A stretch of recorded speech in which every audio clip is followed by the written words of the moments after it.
Okay, well, Napoleon Total War is a story-driven experience which focuses on the rise of Napoleon the man and his link to the destiny of France and the French nation. And it follows all of Napoleon's exploits throughout.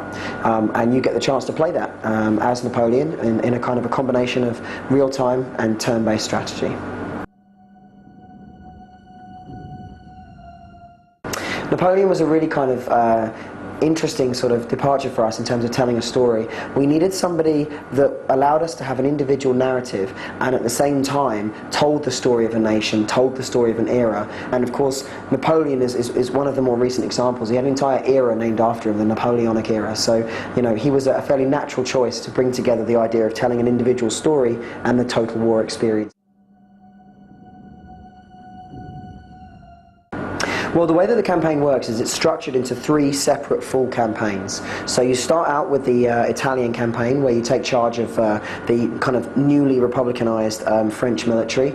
Then we move into the Middle East and North African campaign, where Napoleon invades Egypt for the glory of France. And finally, we end up in the Grand European campaign.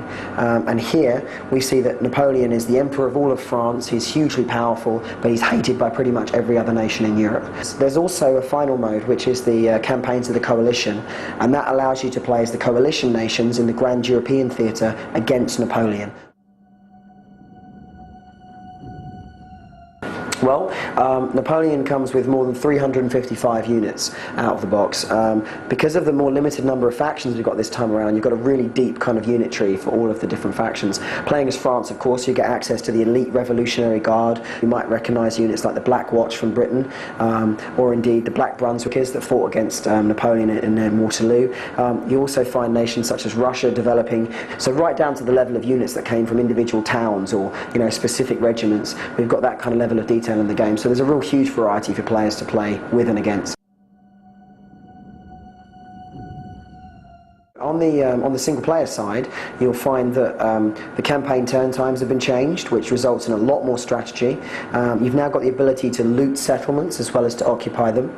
The way that generals work has also been radically overhauled, so you now get a list of finite, kind of historically accurate generals to choose from. When it comes to the multiplayer side of things, you've also got the ability now to fight drop-in battles, which means that you can keep your single-player kind of story-driven experience, but at the same time, where possible, you can kind of invite other players into your world and have them influence your battles by fighting them against you. And of course, you know, you've got all of the multiplayer modes like the multiplayer campaigns, as I've mentioned, and of course all the battle modes and all the historical scenarios have been opened up for multiplayer.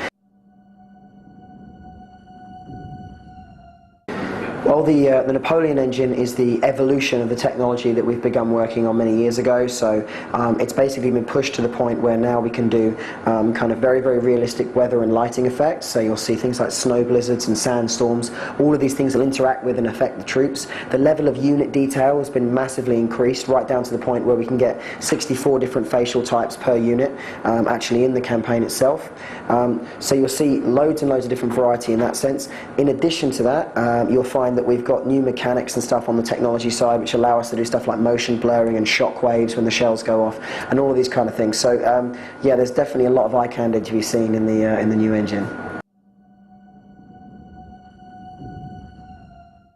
Well, the Emperor Edition is something that's unique to EB in Australia, and it's an absolutely fantastic version of the Napoleon experience. It comes with a whole host of exclusive units, which obviously impact your multiplayer and indeed your single-player experience. But on top of that, and absolutely most importantly, it comes with this bloody fantastic Napoleon picturesque little thing where he's jumping up on his horse. How awesome is this? Okay, I can tell you that this is exclusive to EB in Australia, and just as a point of note, everybody at the studio in CA has placed an order to get one of these sent. So all the staff want these as their special edition. So thank you, EB Oz.